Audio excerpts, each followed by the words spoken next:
الحمد لله وقفا وسلام على عباده الذين اصطفى خصوصا على سيد الرسل وخاتم الأنبياء أما بعد فأعوذ بالله من الشيطان الرجيم بسم الله الرحمن الرحيم قال الله تبارك وتعالى الله ولي الذين آمنوا صدق الله مولانا العظيم إن الله وملائكته يصلون على النبي يا أيها الذين آمنوا صلوا عليه وسلموا تسليما اللهم على محمد وعلى آل محمد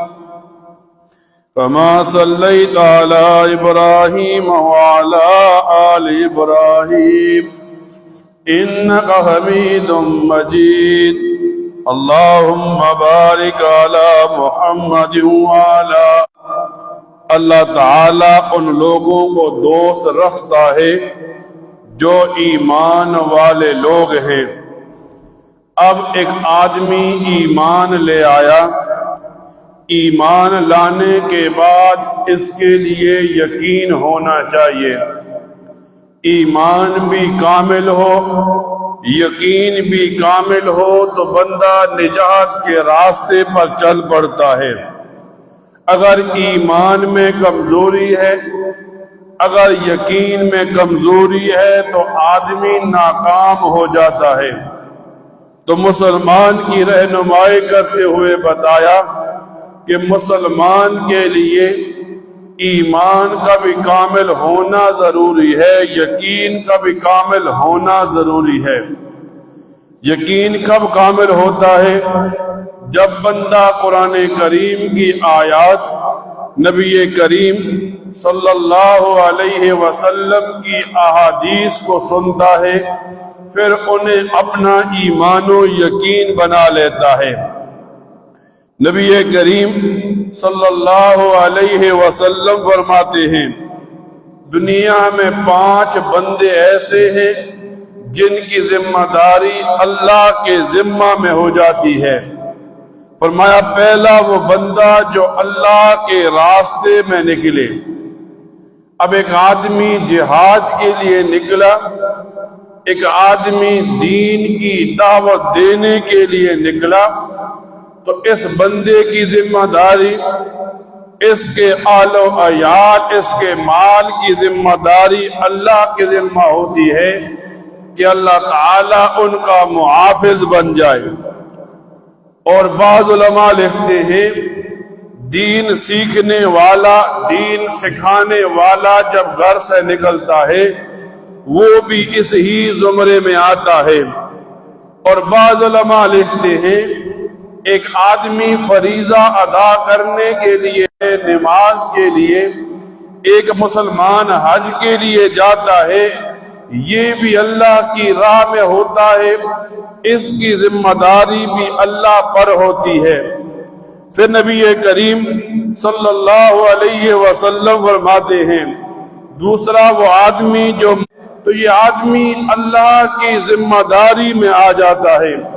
اب ایک مسلمان جب گھر سے نکلا نماز کے لیے، اب یہ تو سمجھ رہا ہے فریضہ ادا کروں گا، لیکن اس کے مقابلے میں اللہ تعالیٰ اس مسلمان کا ذمہ دار بن جاتا ہے کہ یہ آدمی بھی محفوظ رہے گا، اس کا آل و عیال بھی پیچھے محفوظ رہے گا۔ فرماتے ہیں اسی طرح وہ آدمی جو امام کا معاون ہے، امام کا مددگار ہے، جو آدمی امام کی مدد کرنے والا ہے، یعنی ایک آدمی جب ایک امام نماز پڑھانے کے لیے آیا، یہاں عبادت کے اندر اس کے لیے آسانیاں پیدا کرے، اس کی زندگی میں آسانیاں پیدا کرے، اس آدمی کا ذمہ دار بھی اللہ تعالی بن جاتا ہے۔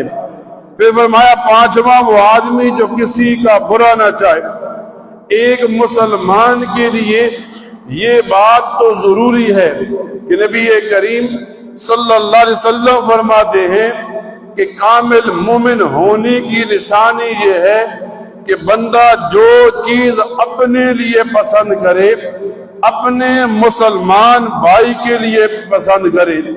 تو اب ایک آدمی کا ایمان بھی تب کامل ہوگا، ایک آدمی کا یقین بھی تب کامل ہوگا، ایک آدمی مسلمان اللہ کی ذمہ داری میں بھی تب آئے گا جب یہ مسلمان کسی کا برا نہیں چاہے گا.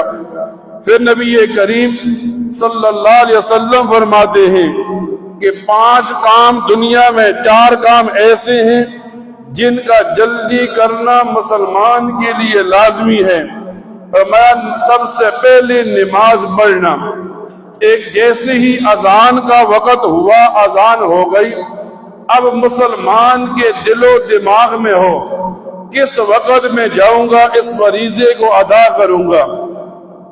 جب یہ آدمی اس کام کو کرتا ہے، 5 وقت کی نماز کو باجماعت پڑھتا ہے، گھر میں عورت ہے اور وقت کے اندر نماز پڑھتی ہے، تو نبی کریم صلی اللہ علیہ وسلم کا فرمان ہے کہ نماز پڑھنے میں جلدی کرو.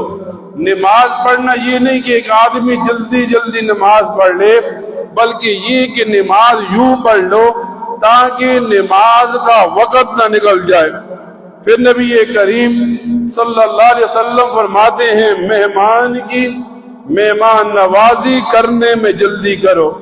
ہم لوگ سمجھتے ہیں کسی کو پیٹ بھر کر کھلانا مہمان نوازی ہے، لیکن نبی کریم صلی اللہ علیہ وسلم فرماتے ہیں ایک آدمی مہمان گھر میں آیا، علماء لکھتے ہیں اس آدمی کو پانی کا گلاس پیش کر دینا بھی مہمان نوازی ہے. تو نبی کریم صلی اللہ علیہ وسلم بتاتے ہیں کہ مسلمان کے لیے لازمی ہے کہ وہ دوسرے مسلمان مہمان کی مہمان نوازی کرے. فرمایا تیسرا یہ، گھر میں کنواری بچی ہو، شادی کا موقع بن جائے تو اس کی شادی میں جلدی کرو. احادیث میں یوں آتا ہے جب اولاد جوان ہو جاتی ہے، جب اولاد شادی کے قابل ہو جاتی ہے، والدین شادی میں سستی کرتے ہیں، اولاد جتنا گناہ کرتی ہے یہ گناہ اور وبال والدین کے زمرے میں پڑ جاتا ہے.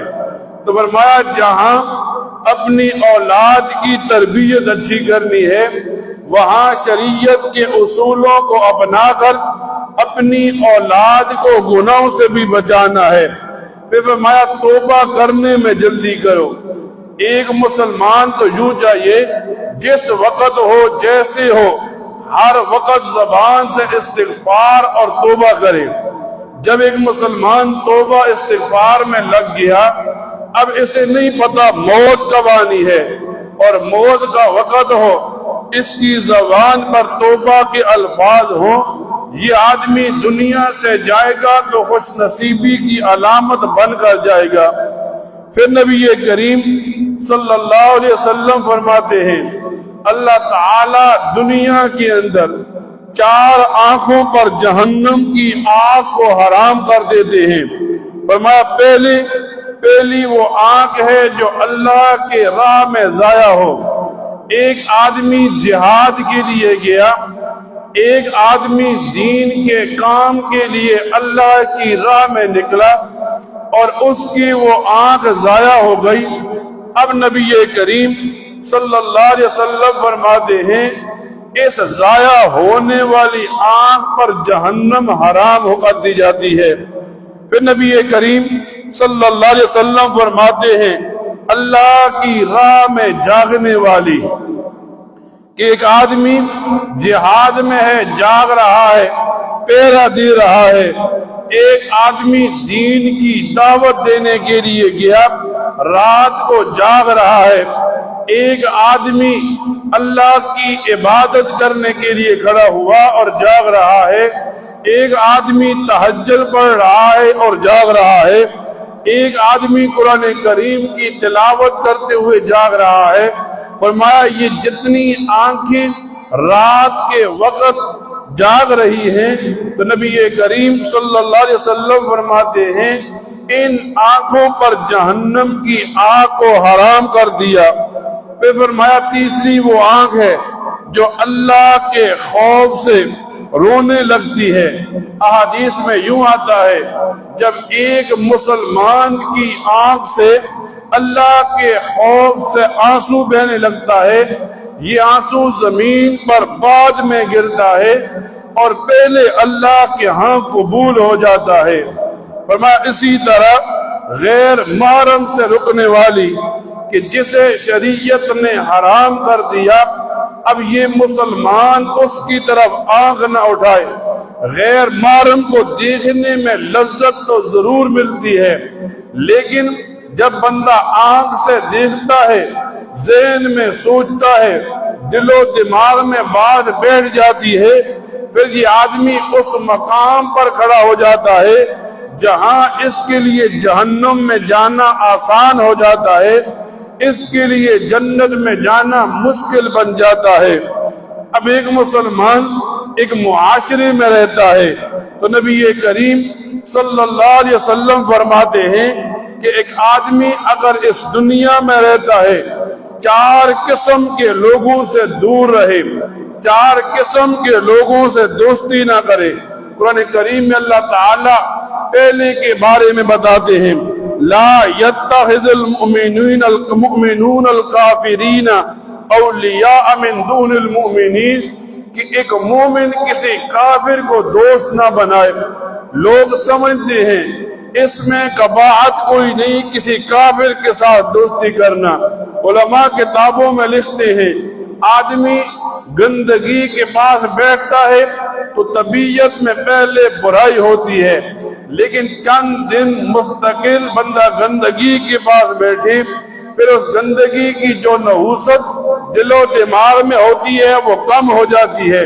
فرمایا ایسے ہی بندہ جب کسی کافر کے ساتھ دوستی لگاتا ہے، کچھ وقت گزرتا ہے، پھر ذہن کے اندر ایمان کے حوالے سے، اللہ تعالی کی ذات کے حوالے سے، دین اسلام کے حوالے سے وساوس اٹھنا شروع ہو جاتے ہیں۔ کہیں ایسا نہ ہو کہ یہ آدمی ان وساوس کی وجہ سے ایمان سے ہاتھ دھو بیٹھے۔ پھر فرمایا نبی کریم صلی اللہ علیہ وسلم نے فرمایا ظالم کے ساتھ دوستی نہ کرنا، ظالم آدمی سے دور رہنا۔ فرمایا کیوں؟ اس وجہ سے جب آدمی ظالم کے ساتھ کھڑا ہوتا ہے، احادیث میں آتا ہے نبی کریم صلی اللہ علیہ وسلم فرماتے ہیں جب آدمی ظالم کے ساتھ دنیا میں کھڑا ہوا، قیامت کے دن اس حالت میں آئے گا کہ یہ آدمی ایمان سے خالی ہوگا۔ آج ہم جتنی مشقتیں اٹھاتے ہیں، آج ہم جتنی تکلیفیں اٹھا رہے ہیں، صرف اس وجہ سے ہم اپنا ایمان سلامت لے جائیں۔ اور جب ایک آدمی ظالم کے ساتھ کھڑا ہوا، جتنی بھی نیکیاں عبادات کر لی، کل قیامت کے دن یہ آدمی ایمان سے خالی ہوگا، اور ایمان سے خالی آدمی کے لیے جہنم کا راستہ بن جاتا ہے جہاں اس کا بدلہ دیا جائے گا۔ پھر نبی کریم صلی اللہ علیہ وسلم فرماتے ہیں فاسق کے ساتھ دوستی نہ کرنا۔ فرمایا اس وجہ سے جب بندہ فاسق کے قریب ہوتا ہے، پھر یہ آدمی کو گناہوں میں ڈالتا ہے۔ 2 آدمی بیٹھے تھے، نماز کا وقت ہوا، ایک کا دل چاہتا ہے میں نماز پڑھوں، دوسرا نماز کے لیے چھوڑتا نہیں۔ ایک کا دل چاہتا ہے میں نیکی کروں، لیکن جب وہ مجلس سے اٹھتا ہے دوسرے کی ناراضگی کا ڈر ہے، اب یہ آدمی نیکی کو چھوڑ رہا ہے۔ فرمایا اس دوست کو فاسق کہا گیا جس سے شریعت نے روک دیا۔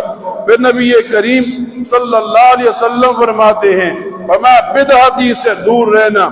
بدعتی وہ ہوتا ہے جو آدمی کو دور قریب بتلاتا ہے اور قریب دور بتلاتا ہے، جو آدمی کو سنتوں سے کاٹتا ہے اور بدعات میں ڈالتا ہے، جو آدمی کو جہنم کی طرف کھینچتا ہے، جنت سے دور کر دیتا ہے۔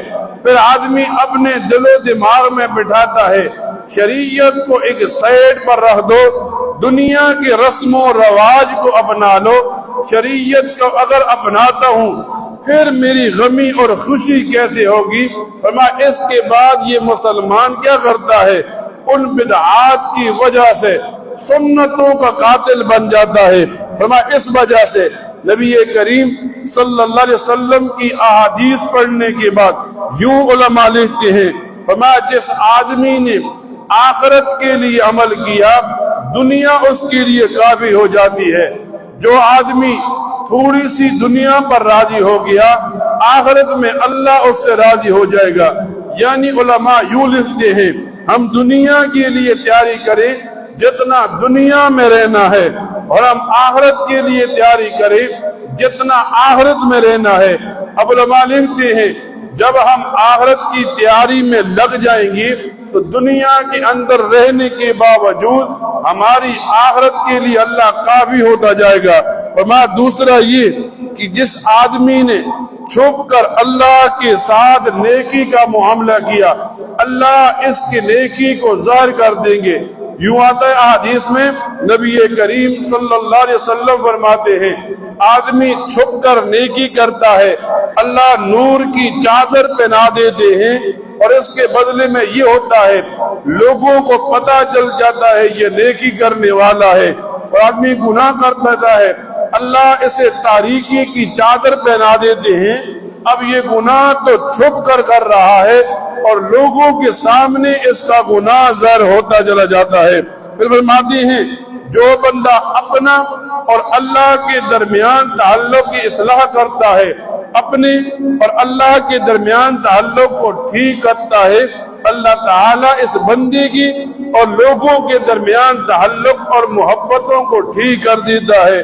یہ باتیں جب ہم سنتے ہیں یہ باتیں اس لیے کی جاتی ہے، اس لیے سنی جاتی ہیں کہ ہم ان پر عمل کریں۔ جب بندہ شریعت کے احکامات پر عمل کرتا ہے یہ آدمی دنیا میں بھی کامیابوں میں گنا جاتا ہے اور آخرت کے اندر بھی یہ آدمی کامیاب لوگوں میں گنا جائے گا۔ اللہ تعالیٰ سے دعا کیا کرے اللہ تعالیٰ ان باتوں کو سننے کے بعد ان پر عمل کرنے کی توفیق عطا فرمائے۔ وآخر دعوانا الحمدللہ رب العالمین۔